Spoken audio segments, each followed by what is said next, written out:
పేదల సొంతింటి కలను నెరవేర్చాలనే లక్ష్యంతోని తెలంగాణ సర్కారు ప్రతిష్టాత్మకంగా చేతబట్టినటువంటి ఇందిరమ్మ ఇళ్ల నిర్మాణ పనులు శరవేగంగా అవుతున్నట్టుగా రెవెన్యూ హౌసింగ్ సమాచార పౌర సంబంధాల శాఖ మంత్రి పొంగులేటి శ్రీనివాసరెడ్డి సార్ చెప్పుకుంటూ వచ్చిండు. పైలట్ గ్రామాలలో ఇళ్ల నిర్మాణాలు దాదాపు పురాగా చేసుకొని గృహ ప్రవేశాలకు రెడీ అయినాయి. ఇక ఈ ముచ్చట్లల్లో నిధుల విడుదల మీద కూడా మంత్రి కీలక అప్డేట్ అయి ఇచ్చిండయ్యా.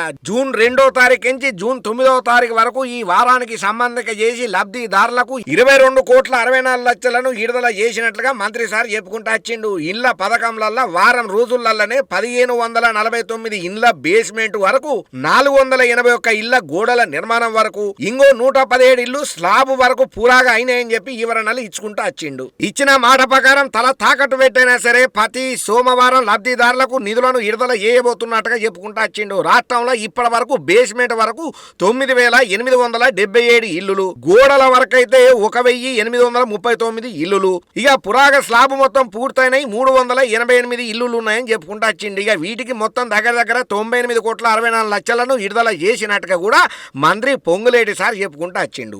ఇందిరమ్మ గృహాల నిర్మాణంలో ప్రభుత్వం పర్యవేక్షణ మాత్రమే ఉంటదని, నిర్మాణ బాధ్యతలకు సర్కారు చేతవర్తలేదని చెప్పి క్లియర్ కట్ గా చెప్పుకుంటూ వచ్చిండు. ఇక లబ్ధిదారులకు వాళ్ళ స్థలానికి అనుగుణంగా మాకు ఇష్టమైన రీతిలో 400 చదరపు అడుగులకు తగ్గకుండా 600 చదరపు అడుగులకు మించకుండా నిర్మాణం చేసుకునే సౌలభ్యాన్ని కూడా కల్పించినట్టుగా మంత్రి సార్ చెప్పుకుంటూ వచ్చిండు. రాష్ట్రంలో దాదాపు 250 మండలాల్లో ఇందిరమ్మ ఇళ్ల నిర్మాణం అవుతున్నది. లబ్ధిదారులకు ఇంజనీర్లు నిర్మాణ పనులలో తగిన సహకారాన్ని అందియాలని చెప్పి, వర్షాకాలంలో తక్లీఫ్లు ఎదురు కాకుండా లబ్ధిదారులను ప్రోత్సాహం చేయాలని చెప్పి మంత్రి పొంగులేటి సార్ సూచనలు చేసిండు. ఇక ఇది తెలంగాణ ప్రభుత్వ నిబద్ధతకు నిదర్శనం అని చెప్పి, పేదల సొంతింటి కలను నిజం చేసుడే మా ప్రధాన లక్ష్యం అని చెప్పి కూడా ఆయన చెప్పుకుంటూ వచ్చిండు. ఇక విడతల వారిగా రాష్ట్రంలో ఉన్న అర్హులైన నిరుపేదలందరికీ సుతం ఇందిరమ్మ ఇళ్లను మంజూరు చేయబోతున్నాం అన్నట్టుగా మంత్రి పొంగులేటి శ్రీనివాసరెడ్డి సార్ చెప్పిన మాటలకైతే ప్రతి ఒక్కరూ తారీఫ్ చేస్తున్నారయ్యా.